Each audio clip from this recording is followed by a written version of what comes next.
Hey, are you an artist and you're wondering if the time and investment to get your artwork turned into prints is really worth it? Then you've come to the right place because that's what we're going to talk about today. Hi. I'm Abigail and I am a traditional artist. I create whimsical and delightful artwork to spread joy, and I typically use traditional mediums such as oil and gouache. I've been selling my art for 5 years now, and I'm here to share with you what I've learned along the way. Since we're nearing the end of the year and we're getting really excited about next year and our plans for growth, I felt like it would be a good time to share my experience with you of selling artwork over the last 5 years. What I have learned, my tips and tricks, and we'll even talk numbers a little bit. The majority of my sales are made through art fairs. Along the way, I've chatted with a lot of artists, and I found that there seems to be 2 different camps of artists. 1, artists who exclusively sell originals, and 2, artists who sell prints and originals. While this is a very personal choice, we're going to explore why I've made the decision for the latter and some reasons why or why not you might want to choose it as well. So let's start with the reasons why I didn't choose the former, which is selling my originals exclusively. Number 1 is it's limiting. It brings your customer base into a more niche community of people who are looking for original art, people who have the money to buy original art. If you're just starting out and your originals aren't priced very high, this might not be an issue for you in the beginning. But as your skill set grows and the demand for your art grows, then your prices are going to increase and you're going to narrow that pool of people down even further. So another thing to consider is because that pool of people is even less when you're selling originals, it means that you're running less transactions each time. So I'm saying this from a standpoint, well, I'm saying this from any standpoint. When selling originals, the artist is relying on selling an original at a greater price, and then that makes up for selling lots of small little things. But you get less transactions, you get less dings, you get less zing. You don't get that exciting feeling then when you make a sale. Your dopamine hits that you were maybe relying on as positive feedback aren't coming as frequently. Getting the sales is my positive feedback loop. Sometimes I just need that affirmation that people enjoy my artwork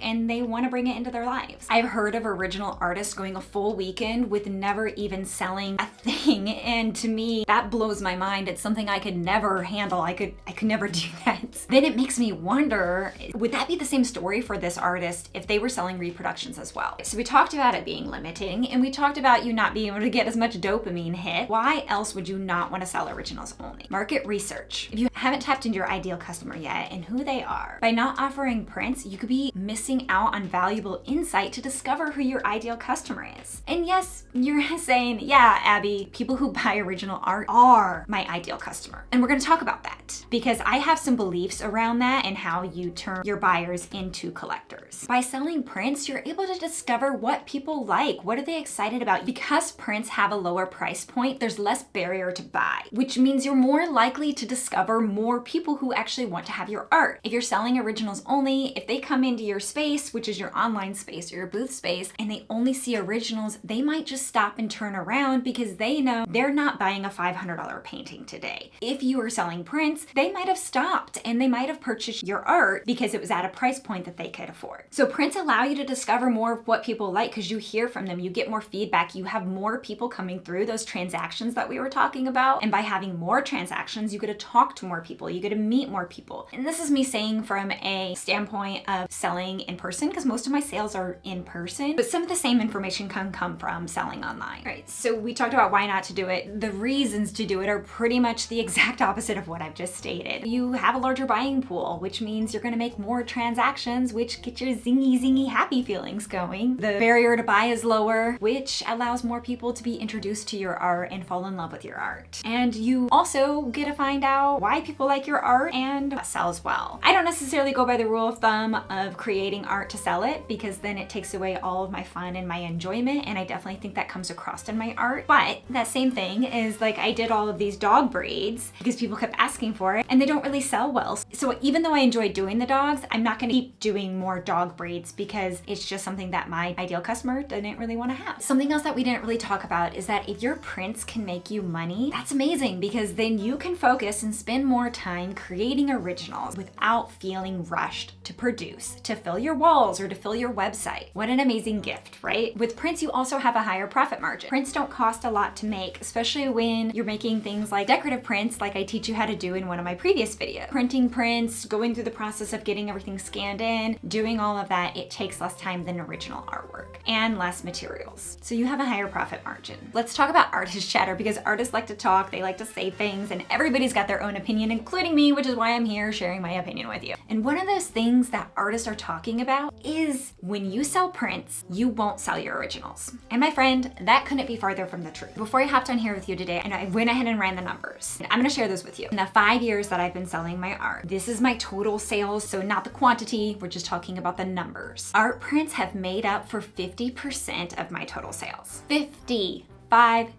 While originals still sell. Originals and commissions do sell, and they make up for 20% of my sales. Now, all of that artist chatter, it's not true. But here's the biggest thing that I believe that's really important about selling prints. When somebody buys one of my prints, they don't know who I am, they just like it, it makes them happy. They take it home, they hang it on their wall, they look at it, and they fall in love. And they constantly see it. And they're like, you know what? I love that. I'm gonna get another Abigail Emmert art print. And so then they get another print from me. As their financial situation changes, or maybe their home and their space changes, or maybe they just decide they have to have an original Abigail Emmert art. I mean, right? Isn't that really cool? And that's what I think happened. I think that they fall in love with you because you sold them a print. They fall in love with you, they get to know you, and then they want to collect your art, and then now they are a super fan. And we love our super fans. Tips and tricks. All right, I've talked with you a lot, quite a bit actually, and one thing I want to share with you is some tips and tricks. How do you make the most of your time while printing prints if you're printing them at home? How do you increase the value to your customer? I'm going to share with you what I do and some ideas around that. Printing at home can take a lot of time. These printers like what I have, which is the Canon Pro 1100 and the Canon Pro 300, you have to load them one sheet at a time. So you can't stack a ream of paper in there and just walk away and let it run 50 prints for you. It's a little time consuming. Another option in what some printers can do is they can hold those paper rolls, which I think is fantastic, but then you also have to cut all of those prints out later once your roll prints. Now you have to store these larger cutting devices, and so it's something to consider. If you're gonna be like me and you're gonna load your paper one sheet at a time, it is a good time to work on small tasks. Nothing too deep and nothing that requires the flow state. So no art making, my friend. You will never get back to your printer. Trust me, it doesn't work. I have some suggestions on some things that might work for you while you're printing prints. Social media post and content planning, packing and signing prints, editing your photos, updating your website, writing product listings, customer outreach, retail outreach, art fair event planning, and applications. And if you work from home, maybe even some household chores, but my friend,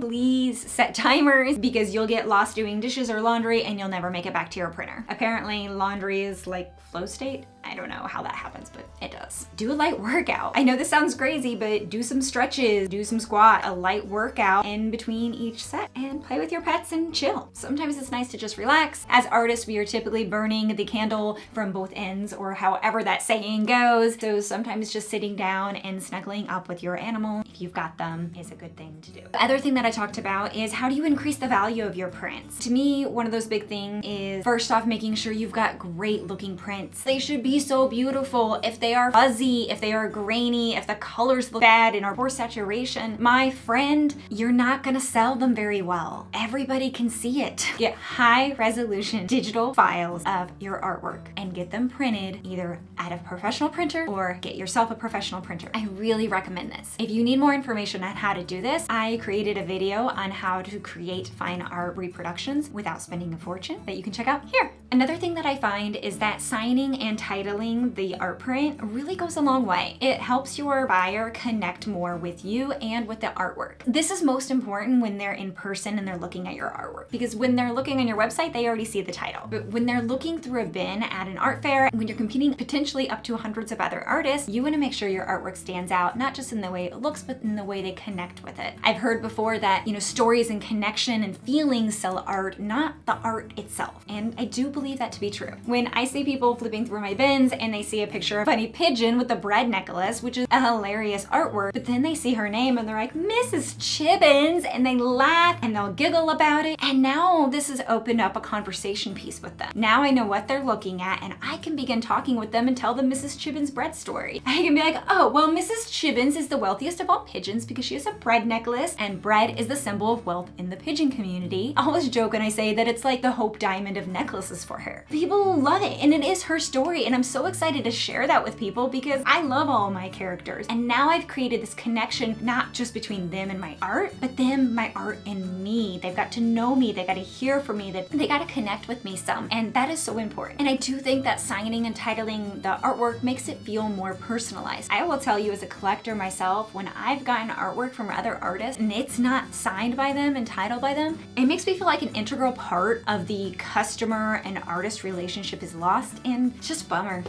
That's all, it's just a bummer. And you can make the decision like I have to sell decorative prints and fine art prints and sign one versus not the other, which is what I do. I even create closed edition prints, so they're limited editions that I only print up to 250. That is something that I talk about in my video about how to create limited edition art prints. Speaking of all of this, if you've enjoyed this video, you'll probably enjoy some of these other videos that I talked about. I put a link down in the description, but also you can check out the playlist that I've got over here. Thank you so much for hanging out. I'm really excited to have you here. I am working on some other videos that are going to be a part of this series, such as creating canvas reproductions. And that might be it. So I want to hear from you. What else do you want to know? What have I not covered yet? Tell me, what did you love learning, and just share all the goodness with me. Thank you so much for sticking around this long. You are absolutely incredible. I am sweating up a storm, drinking coffee, wearing this heavy sweater, so I am off. I will see you next time, my friend. Peace.